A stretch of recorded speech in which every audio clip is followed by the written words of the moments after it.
आसान है बेटा। बेटा आज जो है आयनिक इक्वेशन जो है कैसे लिखते हैं, इस पे बात करेंगे।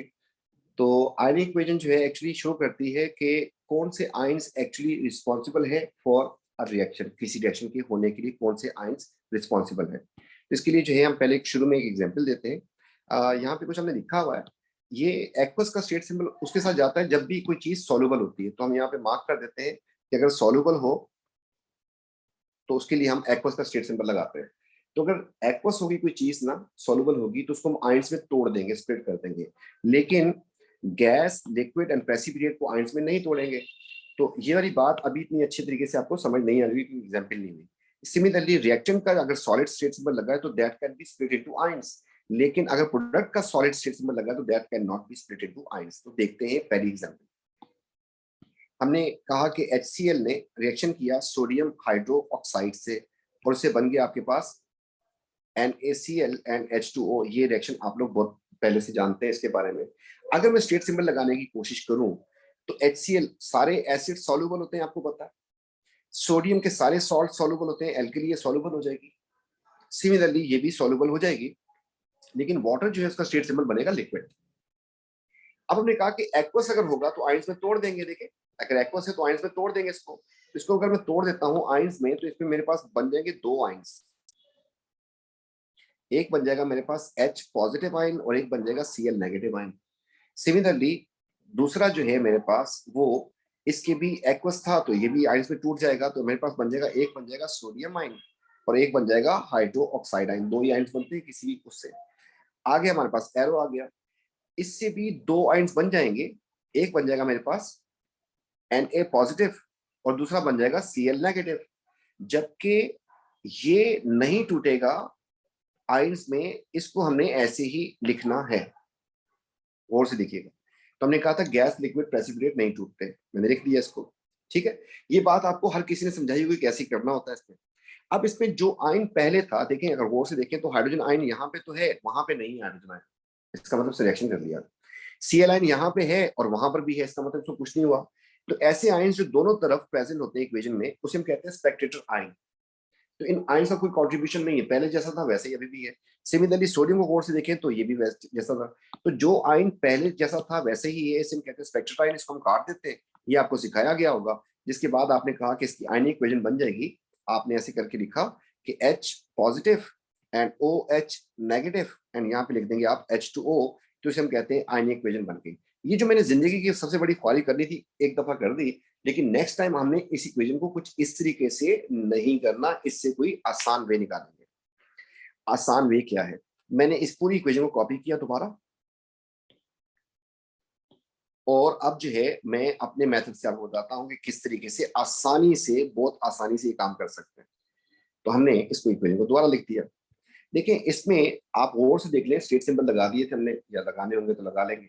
इसमें कौन सी ऐसी चीजें जो नहीं टूट सकती, तो हमने कहा था ये चीजें नहीं टूट सकती, ये आयंस में स्प्लिट नहीं होंगी। तो इसमें से कौन सी चीज है जो आयंस में स्प्लिट नहीं हो रही, तो आपको नजर आ रहा है कि ये आयंस में स्प्लिट नहीं होगी।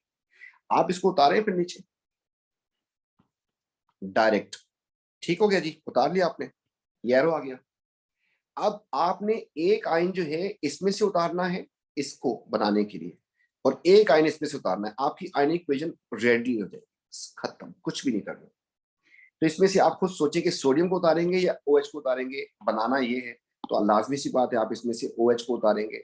सिमिलरली वहां से आप Cl को उतारें तो Cl की तो यहाँ पे जरूरत ही नहीं है, आपको H चाहिए यहाँ से, तो आपका ये हो गया H, आपकी आयनिक इक्वेशन रेडी हो गई।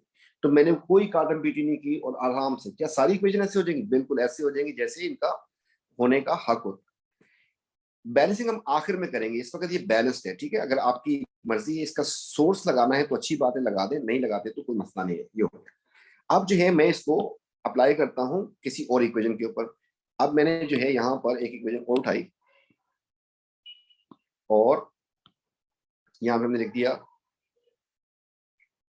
बेरियम हाइड्रोक्साइड एंड यहाँ पे लिख दिया मैंने 2HNO3 नाइट्रिक एसिड। यहाँ पे बन गया मेरे पास बेरियम नाइट्रेट एंड साथ बन गए दो वाटर के मॉलिक्यूल। ये इक्वेशन उसने दे दी हमें, किसकी आयनिक इक्वेशन लिखो। तो हमने जाके क्या करना है, चेक करना है कि इनमें से क्या चीज एक्वस होगी या नहीं। एसिड तो आपको कंफर्म पता था कि होगा, नाइट्रेट आ गया ये भी पक्का होगा, ठीक है जी। वाटर लिक्विड होता है, बैरियम के ऊपर थोड़ा सा जोर मारना, जाके चेक करेंगे तो ये आपको एल्कलीज में मिलेगा, ग्रुप 2 में ये कैल्शियम से नीचे है, तो ये भी हो गया एक्वस। क्या करना था आपने, एरो, ये देखें हमने पहले से पूरी की पूरी जगह बनाई है इसके लिए कि करना क्या था। तो जी क्या चीज नहीं टूटेगी इसमें से ये चीज नहीं टूटेगी, तो मैंने उठा के लिख दिया H2O।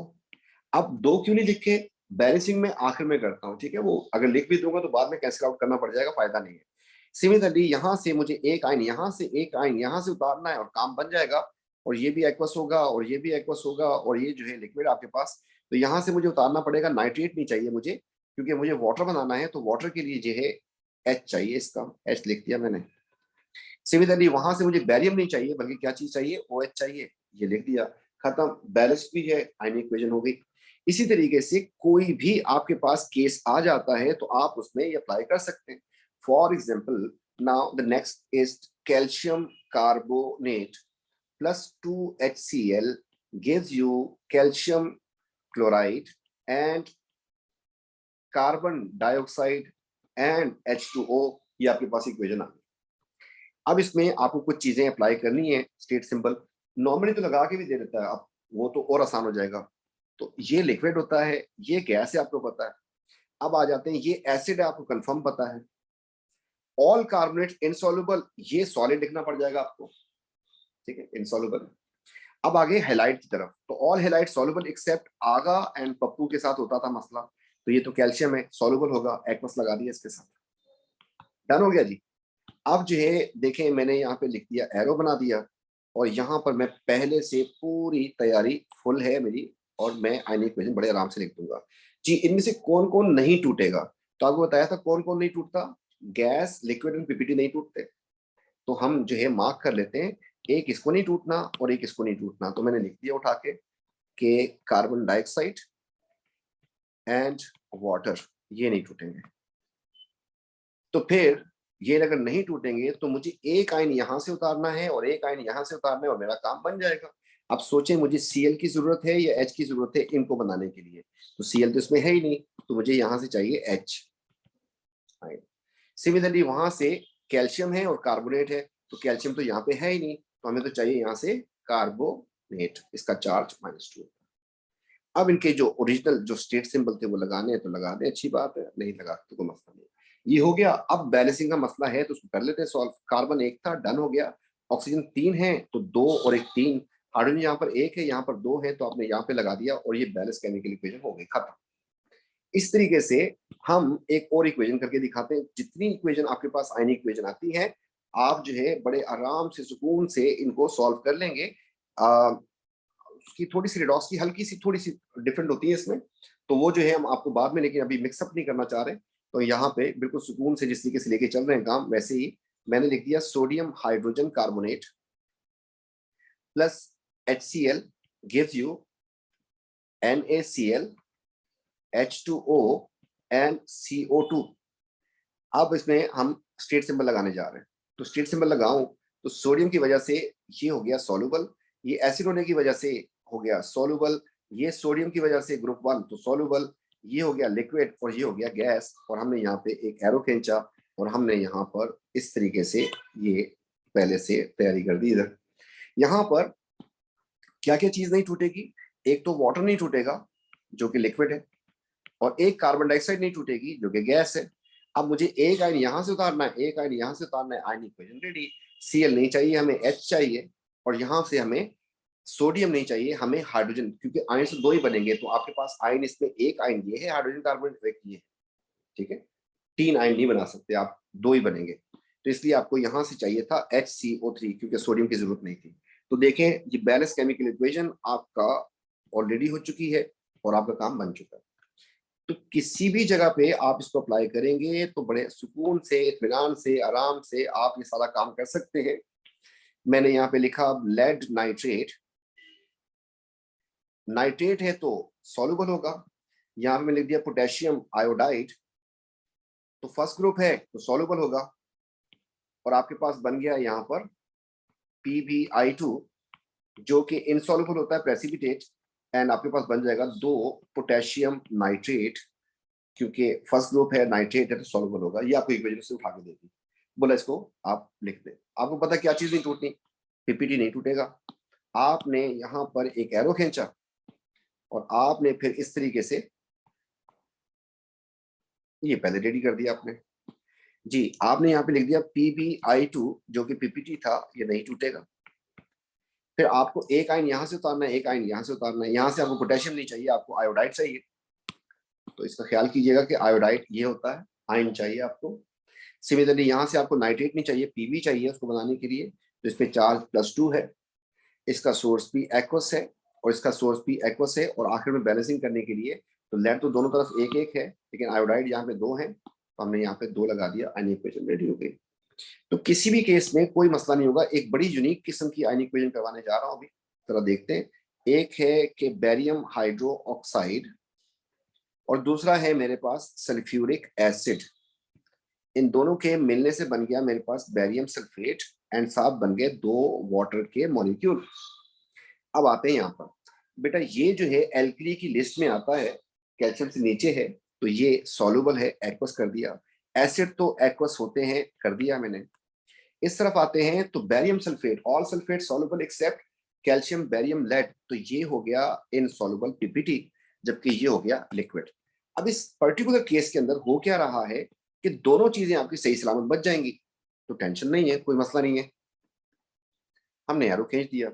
अब मेरे पास ना तो बेरियम सल्फेट ने टूटना है क्योंकि प्रेसिपिटेट है, ना मेरे पास वाटर ने टूटना है। डन हो गया। अब मुझे यहां से आयन उतारने और यहां से आयन उतारने, तो देखते हैं क्या क्या चाहिए मुझे। देखें इसमें 2 आयन्स हैं, एक है आपके पास H+ और एक है आपके पास SO4। आप देखें आपको SO4 भी चाहिए, आप देखें आपको H भी चाहिए, तो आप दोनों आयन्स लिख दें इधर पर। H भी चाहिए आपको, SO4 भी चाहिए आपको। इसी तरीके से उस तरफ चलते हैं तो आपको देखें आपको बेरियम B चाहिए और आपको OH भी चाहिए पानी बनाने के लिए, तो आप इसके दोनों आयन्स तोड़ दें। फिर एक लिख दें बेरियम 2 पॉजिटिव और एक लिख दें OH नेगेटिव। इसका मतलब ये है इस पर्टिकुलर इक्वेशन के अंदर सारे के सारे आयन्स जो हैं वो इन्वॉल्व हो गए केमिकल रिएक्शन के लिए। इनमें से कोई भी फारिग आयन नहीं था, कोई भी स्पेक्टेटर आयन नहीं था। अगर आप जो है वो बचपन वाले माहौल में करना चाहते थे तो आप देखेंगे कि इसमें OH हो गया, फिर आपके पास यहाँ पर आ गया H पॉजिटिव, फिर आ गया आपके पास SO4, उस तरफ आपने लिखना है बेरियम सल्फेट, इस तरफ आपने लिखना है पानी। आपके पास कोई आयन ऐसा नहीं जो रिपीट हो रहा उस तरफ, तो आपको कैंसिलेशन की जरूरत नहीं पड़ेगी इसमें। तो करना क्या था, हमने इसके लिए आयन उतारने हैं, इसके लिए आयन उतारने, तो हमें जो चीज चाहिए था नहीं लिखती। तो इस तरीके से हम आयनिक इक्वेशन जो है कोई भी हमारे पास आ जाए बड़े आराम से हम उसको कर सकते हैं। इंशाल्लाह मिलते हैं नेक्स्ट वीडियो में। Thank you.